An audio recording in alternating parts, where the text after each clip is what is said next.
back to Sloth Box. I'm Lyndon Dixon, and today I'm joined by former two-weight world champion Bobby Czyz. I want to talk a little bit about the airline flight that you didn't end up on, but you you had injuries from a car accident, but a lot of lives were lost on that flight, and I just wanted to know what it was like, how that affected you, losing coaches, losing friends. How did that affect you at such an early age, an early stage in your career? I remember all the way back to 1980 when I got home from school. I was a senior in high school, and my dad called the house, and I picked up the phone, and I thought he was going to rip into me because he was mad at me for getting in the car accident in the first place, not going back to the trip. That's where, his dad was from Poland, from Warsaw, so that was my roots. And he said, "Son, they're all dead." And I just froze. I mean, when somebody says a chill goes up your spine, oh my God, I froze. And I just didn't know what to think. I didn't know what to say. I just sat down and I just lost it.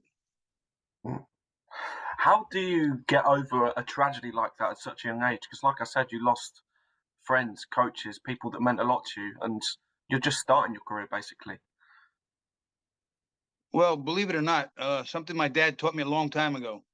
He said, your entire body is run by your brain. He said, as long as you can stay in control of your brain, you can stay in control of your body and your emotions. And he said, you have to learn. He said, it's not so simple as it sounds, but you can learn how to do it. And he used to make me practice this every day for years. And I can compartmentalize things and put them away. My brother just recently committed suicide. My dad committed suicide 40 years ago. Thank you. But I have to decide, okay, am I going to fall apart? Am I going to fold, or am I going to continue with my life and do what my brother would have wanted me to do? Go on and be happy. So you have to put those things together and not let it get the better of you. You have to cut through it. Well, talking of cutting through it, I want to talk about the first time you became a world champion back in '86 against an undefeated world champion at the time, Slobodan Kassar. But after less than 5 rounds, you was the man with your hand raised. I just want to know that all of the tragedy, the tough times that you've been through, did it feel like all the devotion and hard work paid off when you got that belt? It's a very funny story I tell. I could never understand when I was young man, even to up to my 20s, until that day, why women cry when they're happy. I never understood that. And all of a sudden tears started to come to my eyes because I'd achieved this great thing that I started out at the age of 10 to want to do. And the accomplishment that I've achieved at that time was monumental. And I just started to emotionally break up a little bit. Well, I want to talk about the next time you became a world champion in the career. That was in 91, I believe, and you beat Robert Daniels for the WBA Cruiserweight World Championship. Talk to me about fighting in that weight division, and did it feel different from the first time round when you were crowned world champion? Well, you know what? That might have been what I considered to be my finest hour because nobody thought I could win. I was a 4.5 to 1 underdog. I have people who bet on the fight who made more money than I did fighting for the fight. And at the same time, I moved up a division, and it was a big move. And I accomplished another world title, which means I was not a Johnny come lately. I was a real talent, and it proved that I was legitimate. And that proof, that gave me the proof that I needed to reconcile with myself. Well, from the highlights in your career to some of the lower moments, I want to talk about your retirement after. In 1996, you were stopped at heavyweight against Evander Holyfield. Just talk to me about how hard you found it to retire, because I mean, these boxers, that's what they live for. But losing to one of the greats like that, did you feel it was time to hang up the gloves? Well, I actually retired in 1998 after I fought Corey Sanders, and he just destroyed me.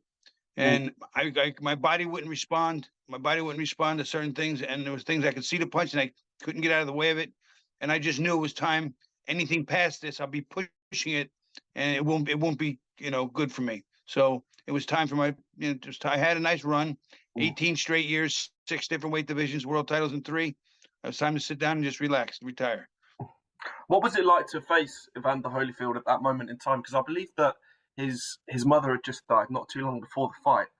So what was it like facing an emotional Evander Holyfield? You know what? I didn't think. I just think it was another day at work. I boxed with guys in the gym who hit a lot harder than him. A guy's named Ray Mercer. I'm sure you know who Ray Yeah. Mercer is. Ray Mercer he hit harder with an 18-ounce glove than Holyfield does with a 10-ounce glove.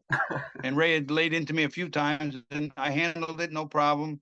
And there were some other fighters I boxed with that were big punchers, 240 pounds, 260-pound guys that I shouldn't have been boxed with in the first place. But I need to get acclimated with the heavyweight division. Well, last question from me. I just want to talk about some of the stuff you're doing now after boxing. I mean, you're doing some punditry work for a bare knuckle company called Valor. Firstly, how did you get into that? And secondly, what do you think to bare knuckle boxing at the minute?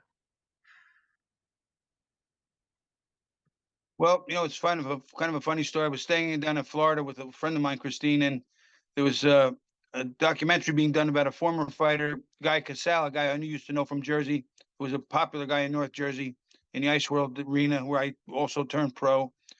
And they were doing a documentary about him, and they asked me would I say a few words, would I talk about Guy, and I talked about him. When as I was speaking, they also knew that they were coming into this other production of Valor BK with Ken Shamrock, and they said, would you be interested in doing the expert analyst for the show, for the striking, et cetera, because this is a throwback to the old days. This is how boxing started in the first place. People with bare knuckle boxing, and I thought, why not take a shot at it? Because I also had studied some of bare knuckle boxing when I was like 12 or 13, 14 years old, just to see about the history of it. So I thought it was a good move for me. What do you think about the state that the sport of bare knuckle boxing is in? Because for me, over the past, say, 12, 18 months, it's really skyrocketed. And I mean, you can sort of compare the two. I mean, if you look at the UFC and the UFC in its infancy, for me, all of bare knuckle boxing, they seem quite parallel in where they're going.